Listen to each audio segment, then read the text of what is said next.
عمران خان صاحب کہ یہ جو تیور بگڑے ہوئے ہیں، یہ جو ان کے منہ سے جھاگ نکلتی ہے، جو غصے میں وہ بات کرتے ہیں، جو وہ اپنے کارکنوں سے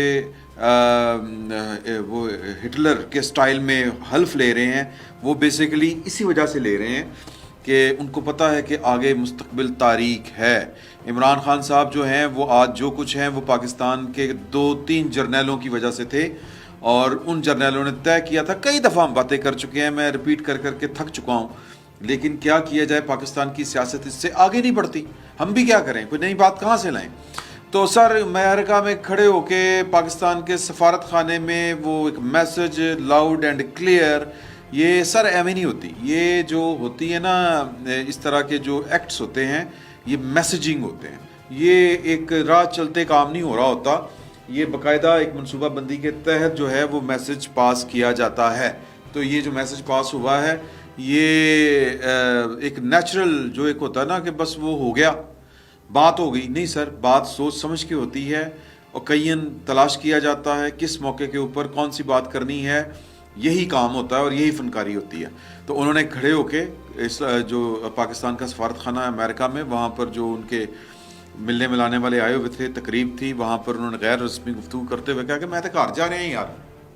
2 مہینے بعد میری جو ایکسٹینشن کا جو پیریڈ ہے وہ ختم ہو رہا ہے، اور میں چپ کر کے اپنے گھر جا رہا ہوں، اور وہی بات جو انہوں نے بڑا عرصہ پہلے کی تھی،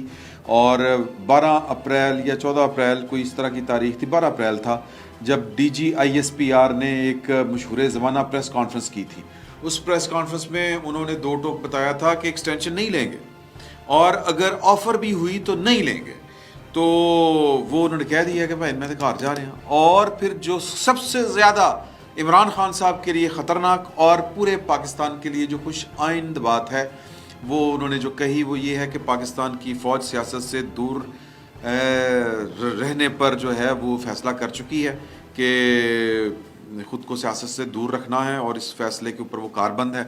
اللہ کرے کہ یہ والا جو فیصلہ ہے اس پر برقرار رہا جائے۔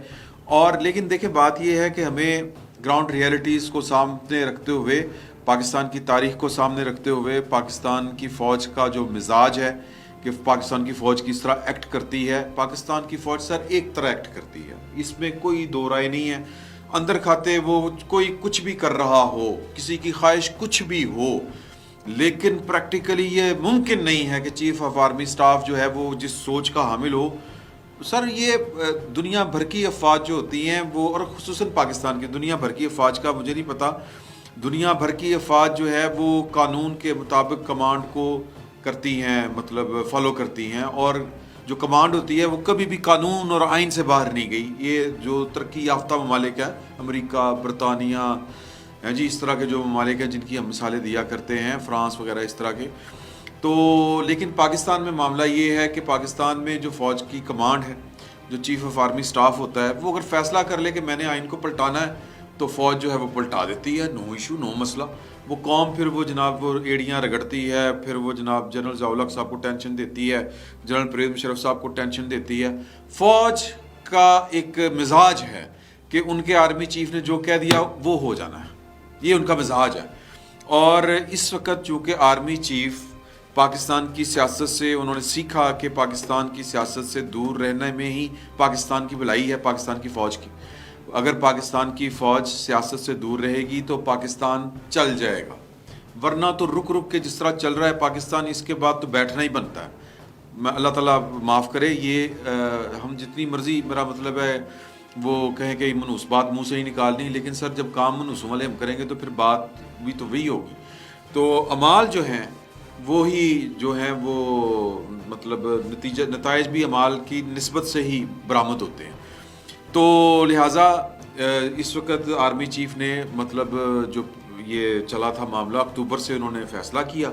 کہ نہیں، سیاست میں مداخلت بہت ہو گئی، پاکستان کے ساتھ تجربے ہم نے بہت کر لیے، اور میں سمجھتا ہوں کہ بڑے کھلے دل کے ساتھ انہوں نے کہا کہ نہیں یار بس توبہ طائب کرو، فارغ۔ لیکن سر جی یہ مسئلہ یہ ہے کہ یہ